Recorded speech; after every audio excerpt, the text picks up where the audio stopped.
Hello नमस्कार दोस्तों, कैसे हैं आप सब। उम्मीद करती हूँ अच्छे ही होंगे। आज फिर से लेकर आ गई हूँ एक और नई वीडियो, और इस वीडियो में आप कंप्लीट देखिएगा क्योंकि ये वीडियो है अंशु बीइंग अंशु, यानी कि अंशु शिवपुरी जा चुकी है। और शिवपुरी में उनकी एक पहली वीडियो आई है जिसमें वो अपनी भुआ यानी कि जो सपना की सास है उनने अपना पहली बार जवाब दिया है सूरज जी को लेकर, राजवी जी को लेकर, जो उनके ऊपर गलत इल्ज़ाम लगाए जा रहे थे। उन चीज़ों को उन्होंने बिल्कुल सही बताया है।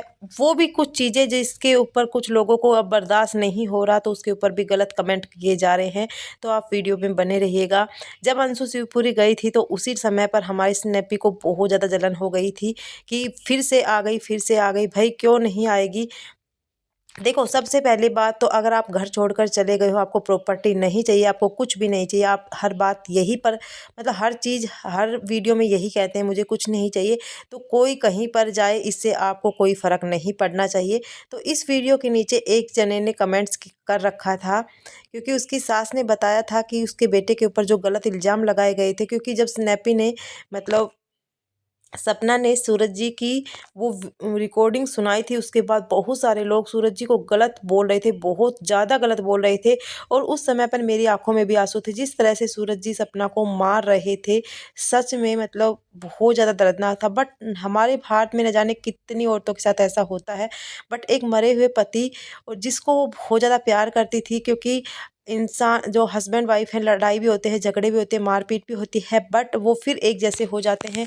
और वो सात बंधन में बंधे थे, और फिर उसकी वो रिकॉर्डिंग सुनाने का कोई मतलब था ही नहीं। तो उसकी उस समय पर बहुत सारे लोगों ने अपने व्यूज़ के लिए या मनगढ़ंत कहानी बनाने के लिए बहुत बुरे-बुरे इल्ज़ाम लगाए थे कि जो सूरज था उसकी सपना के साथ ही दूसरी शादी थी, वो उसको ये पसंद नहीं करता था। वो सूखे नशे करता था, उसमें बहुत सारे ऐब थे, अनाप-शनाप चीज़ें लोगों ने मुँह में जो आया वो बोल दिया था। तो उन सब चीज़ों को लेकर सपना की माँ ने ज़िक्र किया और कहा कि सूरज की कोई दूसरी-वूसरी शादी नहीं थी।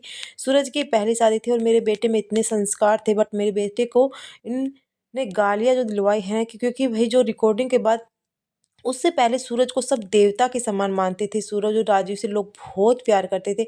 बट क्या होता है ना, एक पत्नी के हाथ में होता है अपने आदमी की इज्जत को उछालना और इज्जत को बचाना। तो उसी तरह से एक मतलब आदमी के हाथ में तो अपनी बीवी की इज्जत को उछालना और बचाना। जो घर की बात थी उन्हें बाहर लेकर ही नहीं आना था। बट फिर उसके बाद राजू जी की मतलब उन्होंने बहुत ज़्यादा बड़ाई की, और धीरे धीरे वो सब चीज़ें भी आ जाएंगी। तो उसके नीचे एक कमेंट लिखा हुआ है, माँ के लिए बेटा अगर रावण होगा तब भी माँ को उस रावण में राम ही दिखाई देगा। अपने में मिट्टी बनती है, लेकिन जनता की सच्चाई जनता जानती है कि पत्नी उसको पता चलता है कि पत्नी और बच्चों को कैसे हैंडल करता है, प्यार से या ठोकरों से। तो मतलब यहाँ पर भी लोग अभी यही कह रहे हैं कि सूरज जी बिल्कुल अच्छे नहीं थे, ये थे वो थे।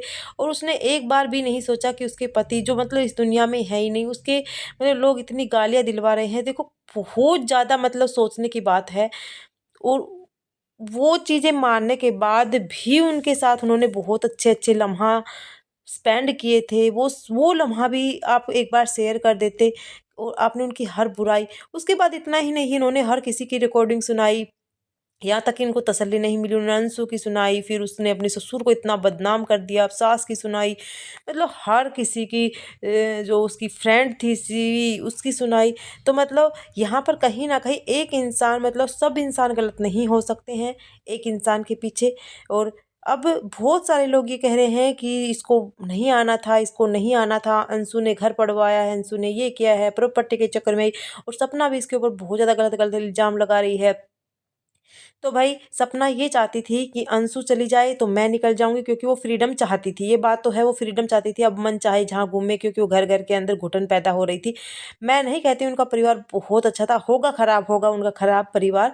बट अब जो आपने डिसीज़न ले लिया था घर से निकलने का, आपको कुछ नहीं चाहिए, तो अब आपको शांत रहना था, नहीं बोलना था, कुछ भी नहीं कहना था।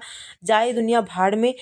आपके ससुराल वाले पहले नहीं बोले क्योंकि आपने उनको बहुत ज़्यादा पोक किया है, बहुत सारी वीडियो बनाई है, बहुत गलत-गलत इल्ज़ाम लगाए हैं उनके सास-ससुर के, अपने सास-ससुर के ऊपर, अपने रिश्तेदारों के ऊपर, हर किसी के ऊपर।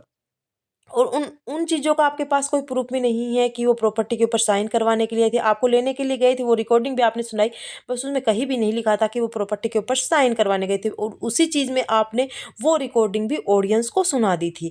मतलब पहले रिकॉर्ड किया कि वो मेरे साथ ऐसी गलत नज़रों से देखते थे, ऐसे पप्पी मांगते थे, ये करते थे, वो करते, मतलब इतना घटिया।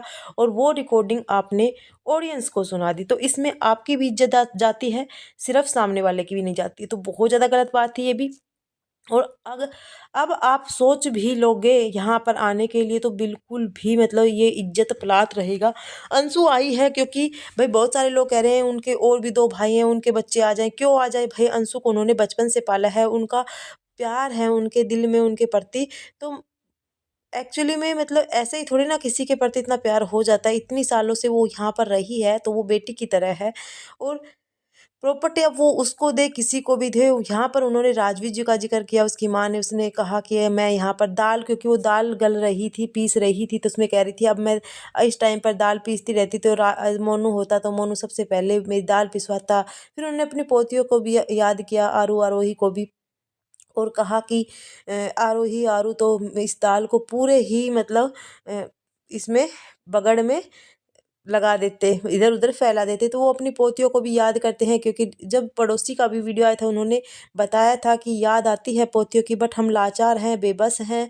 हम पोतियों, क्योंकि हमारा अब कोई, हम उनको छीन नहीं सकते, उनकी माँ है। और सपना ने खुद कहा है मैं, मेरा हक है मेरी बेटियों पर, तो मतलब वो ज़बरदस्ती उनसे नहीं मिल सकते भाई। बट याद तो आते हैं। और जिस आंगन में वो बेटियाँ खेली थी, हर माँ दादा दादी को याद आते हैं, चाहे कोई कितने भी गंदे हो। तो ऐसा नहीं है कि उनको याद नहीं आते हैं, बट कर क्या सकते हैं अब। तो बस पता नहीं ये कंट्रोवर्सी कैसी रहेगी। अभी राजीव जी केस में एक नया मोड़ आया है, तो उसके ऊपर भी मैं वीडियो जल्दी ही लेकर आऊँगी। तो बने रहना आप वीडियो में, मिलेंगे एक नेक्स्ट वीडियो में, तब तक के लिए बाय बाय।